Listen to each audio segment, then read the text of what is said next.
네, 어제 충북 옥천의 한 아파트에서 일가족 4명이 숨진 채 발견됐습니다. 경찰은 자해한 40대 가장을 유력한 용의자로 보고 있는데요.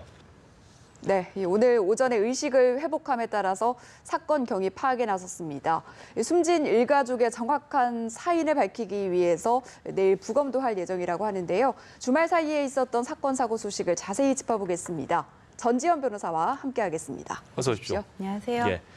그야말로 상당히 안타까운 사건이 일어났는데 경찰은 아내와 세 딸을 숨지게 한 용의자가 다름 아닌 남편으로 보고 있습니다. 일단 어떤 사건이었습니까? 그러니까 아내랑 10살, 9살, 8살 된 세 딸이 전부 이렇게 숨진 그런 사건인데 예. 이게 어제 오후 1시경에 이 아내의 여동생, 그러니까 애들의 이모가 되겠죠. 이분이 엄마랑 만나기로 했는데 언니가 안 나오더래요. 그래서 집으로 찾아갔더니 언니랑 세 딸이 입에 거품을 물고 이불을 덮은 채 이렇게 숨져 있고 형부가 되겠죠. 그러니까 이 남편도 양팔에 자해를 한 채 쓰러져 있었다라는 거예요. 예, 예. 그래서 지금 경찰은 내 모녀를 살해한 사건의 용의자로 이 아버지를 지목을 하고 있는데 그 이유가 뭐냐면은 입에 거품을 물고 쓰러져 있었다는 거는 어떤 외상은 없었어요. 그럼 뭔가 이렇게 약물에 의한 중독 가능성이 있는 거잖아요. 근데 그렇죠. 외부에서 침입을 했다면은 굳이 약물을 먹이지 않았을 거예요. 근데 약물에 의한 중독이라 그러면은 내부자에 의한 살해 가능성이 높은 거거든요. 그리고 이 약물이 입에 거품을 물고 있었던 게 아버지는 거품을 안 물고 있었어요. 근데 네. 쓰러져 있었단 말이에요. 그러면은 내가 어떤 약물을 먹이고 스스로 자해했을 가능성이 크다는 거예요. 그리고 이 내모녀가 이불을 덮고 누워 있었거든요. 예. 근데 원한 관계라든지 외부에서 침입한 강도에 의한 살해 같은 경우에는 이불을 덮어줄 필요가 없어요. 네. 뭐 살해 과정에서 뭐 질식을 하게 하거나 그럴 수도 있었겠지만 일단 약물에 의한 중독 가능성이 크고 이불을 덮었다는 점에서 어떤 내부자 소행일 가능성이 많다, 지금 이렇게 결론을 내리고 있고 네. 또 사실 외부에서 침입한 흔적이 발견이 안 됐대요.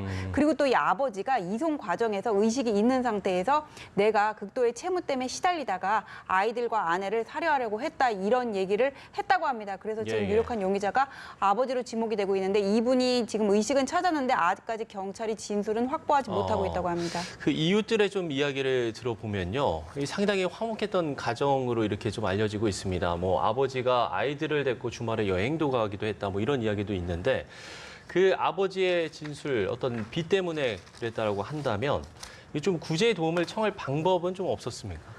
이게 우리가 보면 이런 사건이 이번 한 번뿐이 아니라 예전에도 있었어요. 네. 극도의 빚 때문에 가장이 가족을 살해하고 자신까지 자해하는 경우가 있는데 빚이 많으면 살기 힘들겠죠. 근데 어렵다고 하더라도 극복할 가능성이 전혀 없는 건 아니거든요. 예, 예. 어떤 분은 이제 은행에서 대출을 받았다가는 대출을 받았다가 이제 만기 2달을 앞두고 은행에서 이렇게 권고를 받고 신용대출 119라는 제도를 통해서 서민 금융상품으로 갈아타가지고는 위기를 모면했다, 이런 얘기도 있거든요. 네. 그래서 이 신용대출 119라는 게 뭐냐면은 예. 금감원하고 은행권이 같이 이렇게 협업을 해서 도입을 한 제도인데 연체 우려가 있는 채무자에 대해서 뭐 만기를 연장을 해준다거나 아니면은 장기 대출 상환으로 바꿔준다거나 서민 금융 상품으로 전환하게 해서 위기를 구제하는 제도예요. 또 이런 것도 있고 법원에 회생 신청을 해가지고 내가 일부를 변제를 한 다음에 또 면책을 받는 그런 제도들도 있거든요.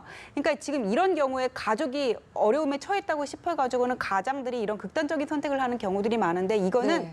가족 구성원 하나하나를 어떤 인격체로 보는 게 아니라 내 소유물로 보는 인식에서 비롯된 것 같고 그리고 이게 집이 어려워지는 가정에서 아내와 가장 사이에 또 뭔가 불화가 있을 수가 있거든요. 예, 예. 그래서 그 화를 참지 못하고 우발적으로 살해를 하고 그다음에 이 아이들도 살 수 없다고 해가지고 아이들마저 살해하는 이런 사건들이 계속 이렇게 일어나고 있는 것으로 보이는데 아무리 채무가 많다고 하더라도 살아날 가능성은 전혀 없는 게 아니다. 예. 극단적인 선택을 반드시 해야 되는 건 아니다. 지금 그런 말씀 드리고 싶습니다. 네, 정말 안타까운 소식인데요. 앞으로 이제 조사가 이뤄질 테니까 정확한 조사 결과를 좀 지켜보도록 하고 그렇습니다. 다음 주제로 이어가겠습니다. 이 서울 강남의 한 사립 여고에서 보직부장 교사 쌍둥이 딸이 갑자기 전교 1등을 해서 논란이 컸었는데 이게 감사를 벌여보니까 오답도 똑같이 적어냈다고 하더라고요. 그러니까 이게 아버지가 교무부장인데 쌍둥이 딸이 문이과에서 각각 전교 1등을 했다는 거잖아요. 예, 예. 근데 이 친구들이 원래부터 계속 공부를 잘했던 게 아니라 한 명은 뭐 작년에는 전교 50몇 등이었고 한 명은 100몇 등이에요. 근데 네. 하필 아버지가 시험 문제를 미리 볼 수 있는 교무부장 자리에 있기 때문에 이제 학부모들 사이에서 의혹이 일어나고 있는 건데 또 이 두 친구가 사설하고 학원에서는 또 이 레벨이 하위 레벨이라고 해요. 그래서 교육청이 특별 감사를 들어가 가지고는 이제 오답을 분석을 해봤더니 우리가 중간고사, 기말고사 보고 1번 문제 답 3번, 4번 이렇게 나갔다가 아니야 이거 정정할게 1번 이렇게 정정하는 경우 있잖아요. 이런 게 10개가 있었대요. 이 학교에서 이번에. 근데 그중에 5개가 이 쌍둥이들이 정정 전에 정답을 똑같이 적었고 거기에는 이 과학 주관식 이렇게 계산 문제도 있었다고 해요. 네. 그래서 이거 맞는 거 아니야? 확실한 정황 증거 나왔다 이렇게 보기도 하는데 저는 이것만 가지고 좀 단정하기는 어렵다고 봐요. 이렇게 오답을 정정하는 경우는 뭐 물론 그냥 단순한 오기일 수도 있지만 좀 이렇게 헷갈릴 수 있는 부분들이 있어가지고는 교사도 이렇게 착각을 해가지고 정정을 하는 경우도 있거든요. 그래서 이 쌍둥이들이 단순히 똑같이 오답을 적었다고 해서 문제가 있다고 볼 게 아니라 이 오답을 적은 학생들의 비율이 어느 정도를 봐야 되는지 그걸 봐야 될 것 같고 그리고 주관식 문제까지 오답을 똑같이 적었는데 똑같이 문제가 있는 거 아니야 그렇게 생각할 수도 있지만 이게 주관식 과학의 주관식 계산 문제라고 했거든요. 예를 들어서 어떤 물체가 뭐 몇 킬로의 가속도로 가고 있는데 이 물체가 가지고 있는 힘은 어떠냐 뭐 이런 문제가 나왔다고 해요. 그럼 F는 ma니까 질량 곱하기 가속도를 하면은 그 힘의 그 크기가 나오는 거잖아요. 그런데 이게 선생님들이 문제를 낼 때 그렇게 뻔하게 안 내요. 이게 중간에 하나를 꼬아가지고 질량 중에서 어디를 빼야 될 부분, 더해야 될 부분 이런 거를 좀 이렇게 그러니까 아무도 이렇게 인식하기가 어렵게 이렇게 감춰놓는 경우가 많거든요. 그래서 학생들이 이런 부분은 똑같이 헷갈릴 수가 있는 부분들이란 말이에요. 그래서 저는 이것만 가지고 이 학생들 진짜 부정행위 한 거 맞네. 좀 이렇게 단정을 하기에는 아직까지는 좀 부족한 부분이 많다고 생각합니다. 그렇기 때문에 이제 증거를 찾아야 되는 건데 지금 교육청 감사에서는 이 아버지가 시험지를 유출했는지를 확인을 하지 못한 거 아닙니까? 예, 그래서 이게 뭐 어떤 CCTV라든지 뭐 누가 목격자가 있거나 그런 게 없으면은 이 사건은 좀 끝까지 이게 안 밝혀질 것 같아요. 지금 교육청에서는 뭐라 그랬냐면은 뭐 유력한 정황 증거, 유력한 정황은 있지만 단정할 수는 없다 이렇게 말을 했는데 저도 과연 이렇게 오답을 똑같이 적었다는 게 유력한 정황인지 여기에 대해서는 퀘스천 마크거든요. 그 이유는 아까 말씀드렸던 그 부분이에요. 만약에 이 다음 시험에서 아버지를 결제 라인에서 완전히 배제했는데 이 친구들이 똑같이 전교 1, 2등을 못한다 그러면은 그때 그럴 수 있었겠구나. 그때 부정행위 맞았거나 이렇게 추정은 가능하지만은 이번 시험에서 부정행위를 했다는 증거가 없으면은 또 그걸 가지고 단정해서 부정행위 했다 이렇게 말하기는 어려운 부분이 있거든요. 저번에 왜 광주의 모 고등학교에서 문제가 유출된 경우에는 유출한 직원이 자백을 했어요. 근데 이 경우에는 끝까지 자백하는 경우 사람도 없고 지금 추측들만 난무하는 경우라서 이 문제가 저는 끝까지 해결이 안 되고 그냥 미제로 남을 가능성도 있다. 좀 그런 생각이 듭니다. 참 문제를 풀기 쉽지 않아 보이는데 일단 현장에서 교사들은 터질 게 터졌다 이런 반응을 보이고 있다고 하더라고요. 교육부에서도 이제 재발 방지하기 위해서 대책을 고심하고 있다고는 하는데 어떤 대책들이 있을까요? 이런 시험지 문제 유출은 이전에도 여러 건이 터졌다고 하는 거잖아요. 그래서 교육부에서 재발 방지 대책을 생각을 하고 있다고 하는데 그래가지고는 뭐 사립학교의 경우에도 앞으로는 학부모와 뭐 자녀를 같은 학교에 두지 않겠다고 하는데 이 문제 유출이라는 게 꼭 아버지와 자녀 관계에서만 유출되는 건 아니고 금전이 오고 갈 수도 있고 또 다른 관계에서 유출이 될 수가 있거든요. 시험지라는 게 누군가 사람이 관리를 해야 되는데 이런 게 100% 유출이 안 되는 재발책이 마련될 수 있나 저는 좀 그 부분에 대해서 의문이 들어요. 그래서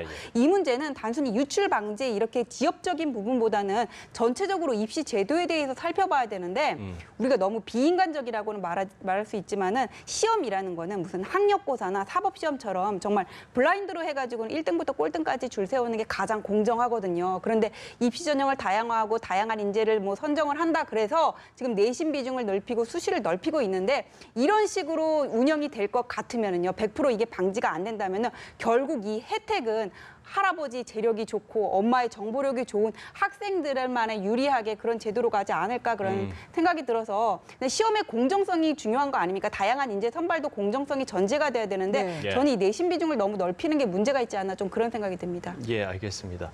자, 다음 이야기로 좀 넘어가 보겠습니다. 전두환 전 대통령의 재판이 내일 열리게 되는데 그러니까 5.18 광주 민주화 운동 당시에 헬기 사격을 목격했다는 고 조비오 신부를 비난한 혐의로 기소된 거거든요. 근데 일단은 관심은 이 전 전 대통령이 내일 재판에 출석을 하느냐 이 부분에 가장 큰 관심을 받고 있는 것 같습니다. 일단 내일은 출석을 할 것 같아요. 예. 형사 재판의 경우에는 피고인의 출석이 의무고 출석하지 않은 경우에는 재판을 진행할 수 없는 게 원칙이에요. 그리고 정당한 이유 없이 출석을 하지 않으면 법원이 강제 구인까지 할 수 있거든요. 근데 전두환 대통령이 그런 강제 구인의 위험성까지 부담하면서 굳이 출석을 거부할 것 같지는 않고 내가 네. 출석을 네. 거부한다고 하더라도 결국 강제로 구인될 수밖에 없는 거잖아요. 그래서 일단 내일은 출석을 한 다음에 자신이 지금 기소된 혐의가 사자 명예훼손이라는 비교적 경미한 범죄이고 네. 그다음에 노력이고 그다음에 어떤 뭐 병이 있고 또 집안과 좀 전두환 전 대통령의 집과 지금 이 재판은 광주에서 열린다는 거잖아요. 너무 멀고 이런 사정을 들어서 법원에 허가를 구하지 않을까 그렇게 생각이 듭니다. 네, 일단 핵심 쟁점이 고의성을 입증하는 그런 부분에 있는데 이 부분에 대해서 검찰이 입증할 수 있을지 어떻게 전망을 하십니까? 이 사건의 공소 사실이 5.18 회고록에서 고 조비오 신부의 명예를 네. 훼손했다는 부분이거든요. 예, 예. 구체적으로 말씀드리면 이 조비오 신부가 헬기 사격에 관해서 증언을 했는데 당시에 헬기 사격은 없었다 그러면서 조비오 신부에 대해서 파렴치한 거짓말쟁이다 이런 네. 말을 해가지고 이제 유족들이 고소를 했던 그런 사건이에요.